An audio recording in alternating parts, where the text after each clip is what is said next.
How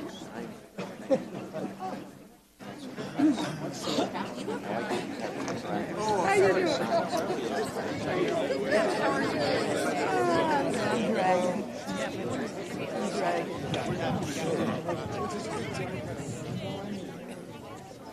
You get a good workout in? Yeah. Oh, very good. I tried out horse today.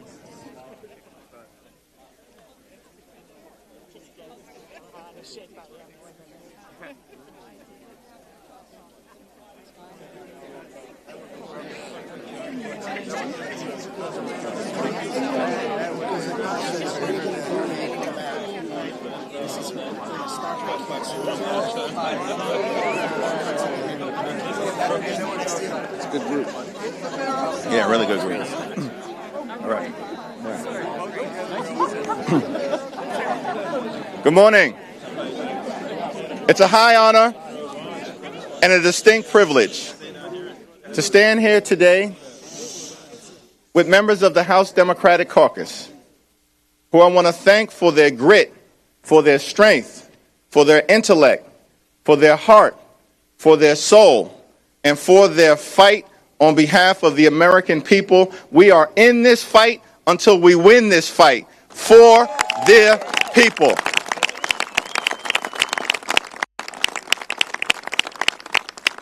I want to thank Teresa from the great state of New Jersey, Tony from the great state, the Commonwealth of Pennsylvania, as well as Katherine from the great state of Ohio, for their presence here today, for sharing their stories, for being here on behalf of more than 300 million Americans who are having to deal with the Republican health care crisis. Mr. President, allow me to reintroduce myself. I'm the House Democratic leader. Our caucus is 217 members strong. We serve in a separate and co-equal branch of government. We don't work for you, we work for the American people.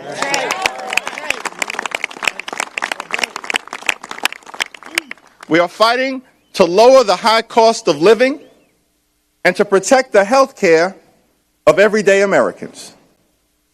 And Mr. President, the next time you have something to say about me, don't cop out through a racist and fake AI video. When I'm back in the Oval Office, say it to my face. Say it to my face.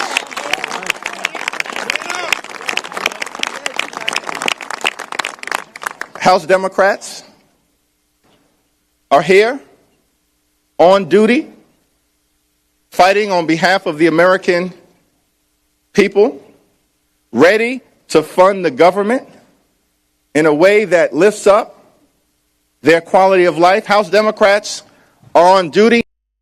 House Republicans are on vacation. Amen. Shame on them for being on vacation all across the country and across the world on the eve of a government shutdown.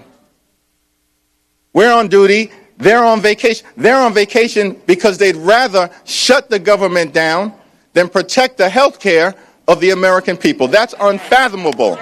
That's unacceptable. That's unconscionable, and that's un-American. That's right. Do your job. As opposed to being missing in action. Now we'll hear from everyday Americans whose health care has been under assault by Republicans who have enacted the largest cut to Medicaid in American history, triggered a possible $536 billion cut to Medicare because of what happened in their one big ugly bill. Hospitals, nursing homes, and community-based health clinics are closing all across America, in rural America, in urban America, in the heartland of America, in small-town America, in black and brown communities all across America because what Republicans have done in terms of this health care crisis that they've created. And in just a few days, notices will go out to tens of millions of Americans because of the Republican refusal to extend the Affordable Care Act tax credits, which will result in tens of millions of Americans experiencing dramatically increased premiums, co-pays, and deductibles in an environment where the cost of living is already too high. Our position is a simple one. Cancel the cuts, lower the costs, save health care.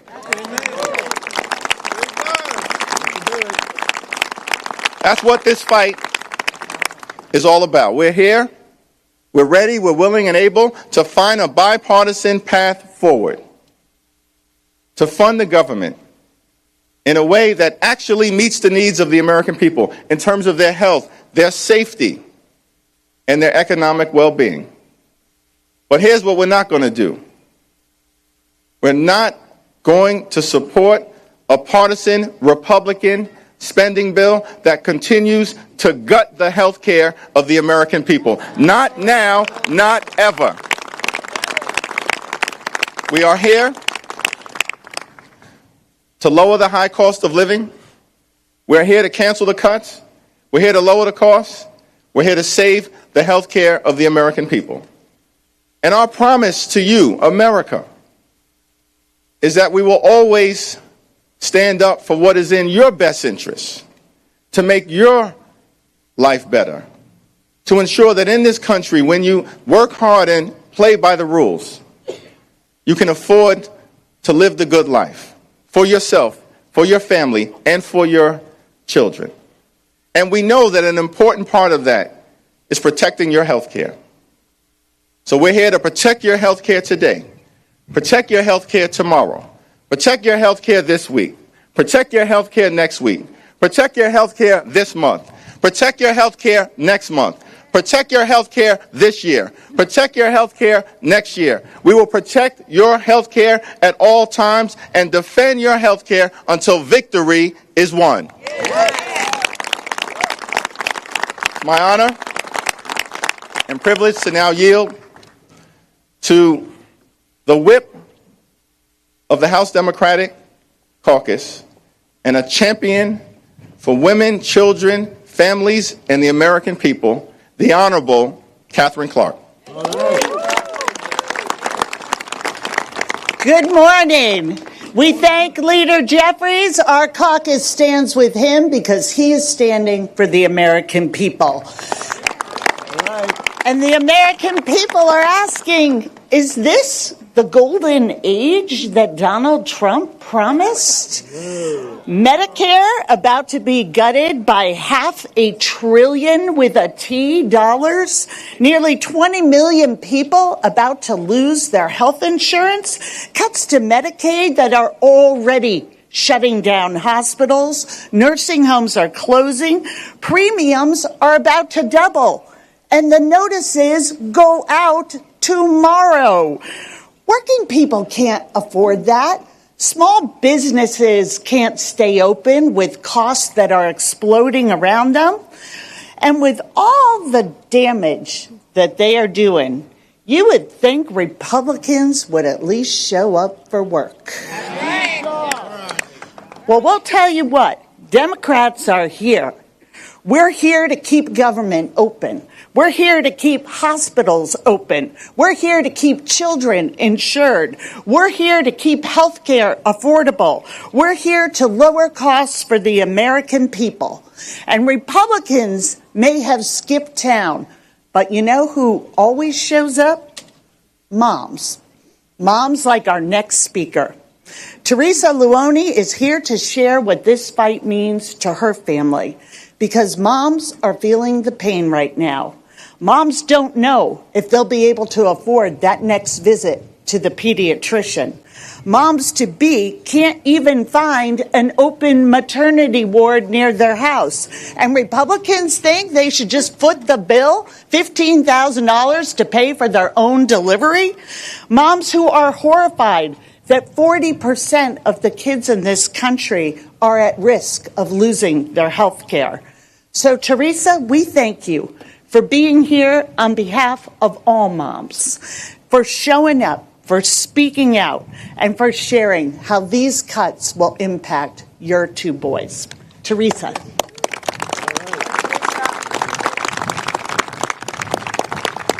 Good morning, and thank you, Leader Jeffries, for standing with families like mine today. My name is Teresa Loney. I'm a single mother and full-time caregiver to my twin boys, Dylan and Max, who are both profoundly autistic. For us, Medicaid is not an abstract policy or a line in a budget. It is a lifeline that makes it possible for my children to live with dignity, safety, and the chance to grow. My boys are 13. Medicaid covers the doctors, therapies, and specialists that my boys depend on. But it also helps with the most basic, essential items that families like mine could never afford without programs that the Democrats are fighting to protect. It helps pay for formula to supplement my son's restricted diet, diapers for my other son who has not yet gained the skills to use the bathroom independently. These are not luxuries. These are everyday necessities that allow my children to survive and have some stability. And my family is not alone. Across this country, thousands of children in special education rely on these funds so they can access their education, so they can have aids, therapies, and the supports required by law to give them a fair chance in the classroom. Without Medicaid, those children would be shut out of opportunities that every child deserves. My sons are proof of what's possible when children with disabilities are given support. Max, though he is pre-verbal, has taught himself math skills and how to read using closed captions on YouTube, and he's a true tech whiz. Dylan, my nonverbal son, is one of the most empathetic souls you could ever meet, with a smile that can brighten anyone's day. He loves to help with chores, especially landscaping and gardening. With the right supports, every person has gifts to contribute to our society, and I firmly believe this. Making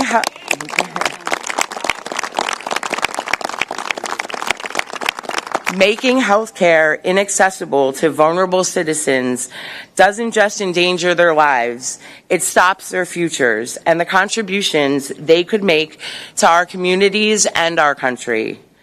Disability is not something that only happens to other people. It does not discriminate. It affects people of every gender, every color, and every political affiliation. It can touch anyone at any time, whether it's a child born with autism, a neighbor who develops a serious illness, or an adult who has been in a life-altering accident. The truth is, unless you are in the very top % of income earners in this country, no working class or poor person could possibly afford all the care that is required to survive, let alone thrive, when disability is a part of their life. That is why I'm here today. As a mother, my passion is to fight for a country where every vulnerable community, families with disabled children, seniors, people with chronic illnesses, or those living in poverty, has health coverage that is accessible and affordable. Medicaid is not charity, it is justice.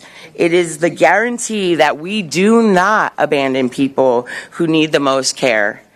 I am proud to stand here with Leader Jeffries and everyone who is working to protect and expand Medicaid, because protecting Medicaid means protecting families like mine and protecting the very values of compassion and fairness that we say this nation stands for. Wow.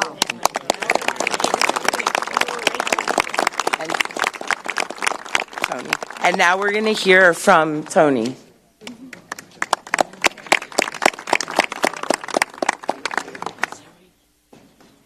Good morning, everyone. Morning. I'd like to thank Congressman Jeffries and all the members of Congress who have given me this opportunity to travel from Pennsylvania to share my story. Again, my name is Tony Gonzalez, and I live in Indiana County, Pennsylvania, with my wife and my daughter. My youngest daughter, Amber Gonzalez, is with me to help lend her daddy some strength and comfort during this time. Roughly 2 years ago,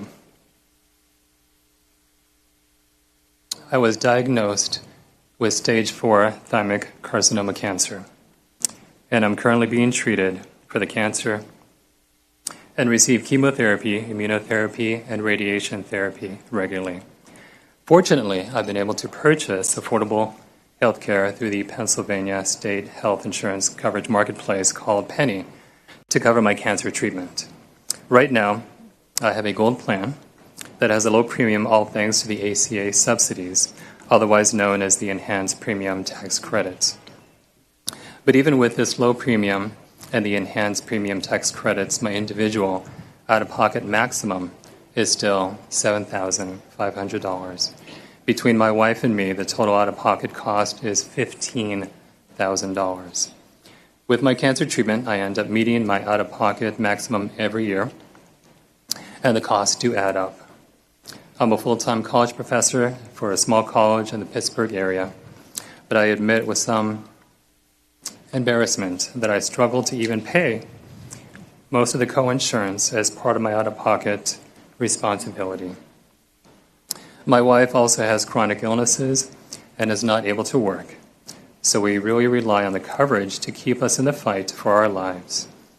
The enhanced premium tax credits are so critical to help us afford our health coverage. Without them, our monthly premium would jump from $234 to around $450 a month, which would put us in further financial strain, and we really already break even just as it is. We want to be responsible and pay for our health care, but if premiums go up or we lose the enhanced premium tax credits, we'll have no other choice other than to drop our coverage altogether or purchase a plan with a higher deductible and out-of-pocket maximum that won't meet our needs. I hope and pray that these subsidies don't go away, because if they do, we'll be forced to compromise paying some bills and run the real risk of medical debt. I'm not the only American facing these challenges. My circumstances are not unique, and I'm not alone in this health battle. Members of Congress, I and millions of Americans implore you to extend the enhanced premium tax credits before it's too late. Thank you for your time. I now yield to Katherine for some remarks. Thank you very much.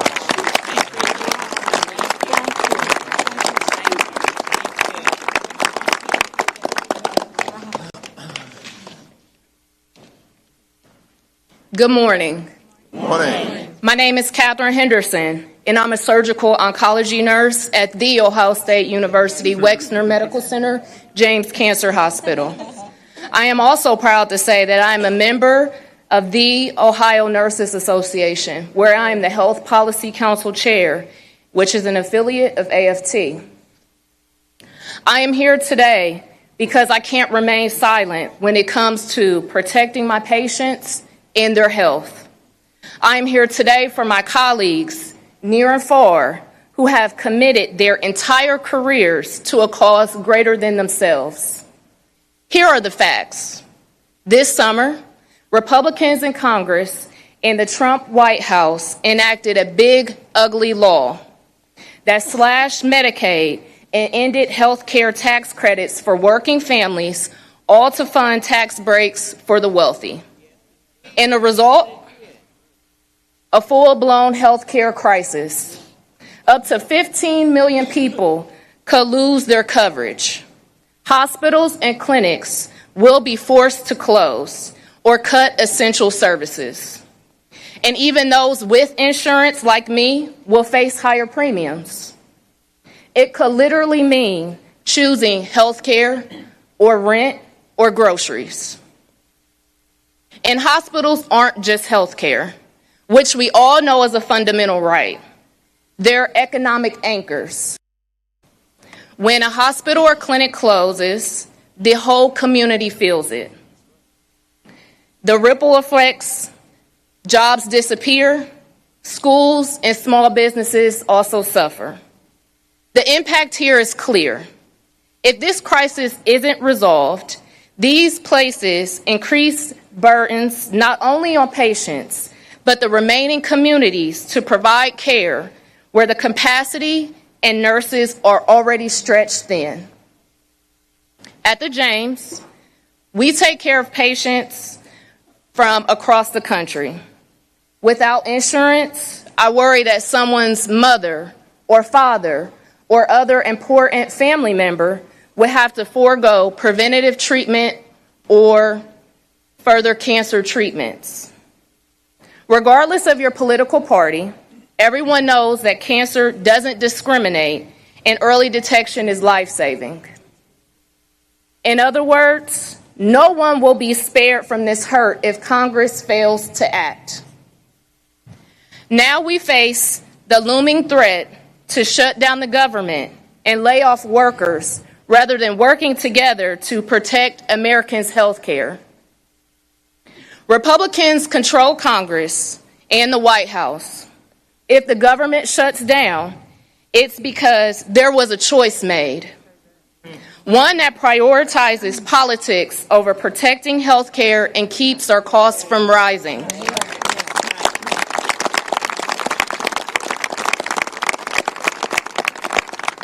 Our country, our patients, nurses, and families deserve stability, health care, and dignity, and we're going to fight for it. I urge Republicans to do the right thing. Work across the aisle to find a solution, one that protects health care, lowers costs, and keeps the government open. Thank you.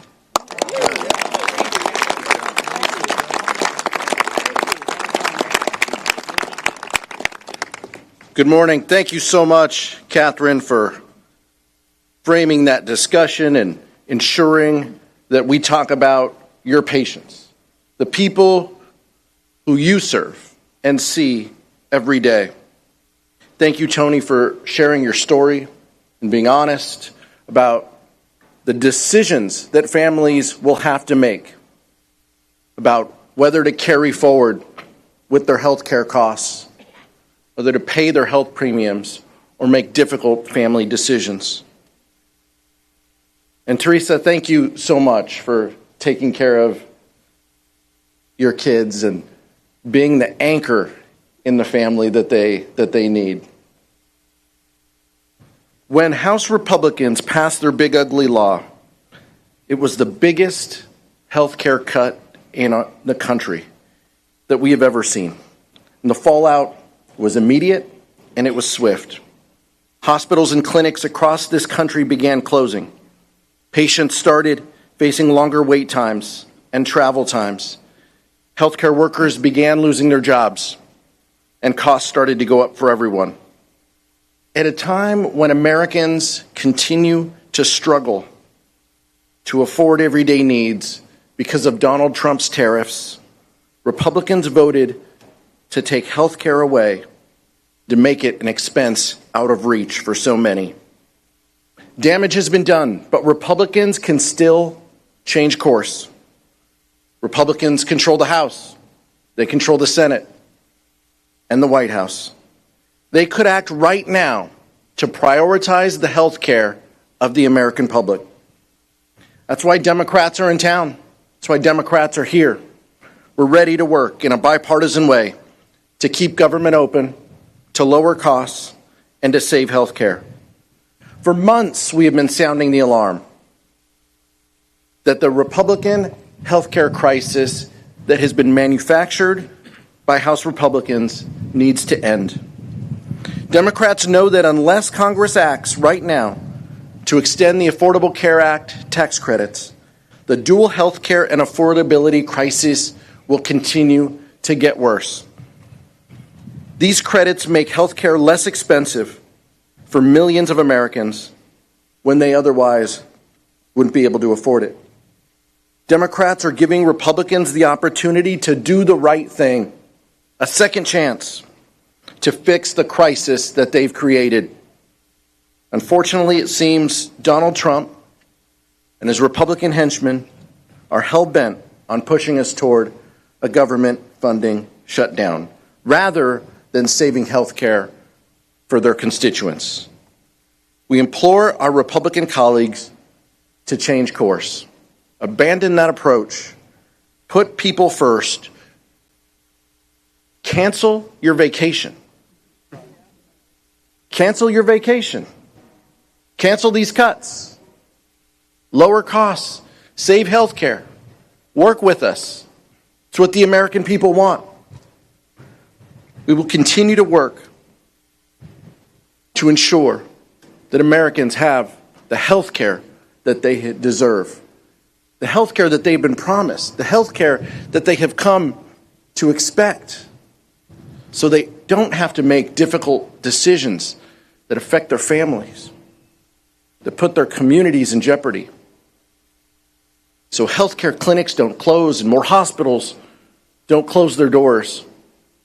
That's what we're fighting for. If this shutdown continues, this will be on the Republicans. Republicans in the Senate, Republicans in the House, Republicans that occupy the White House. This is a shutdown they will own, and the American people are paying attention. I'm so proud to stand with our House colleagues to demand that House Republicans cancel their vacation, cancel the cuts, lower the costs, and save health care. Thank you so much.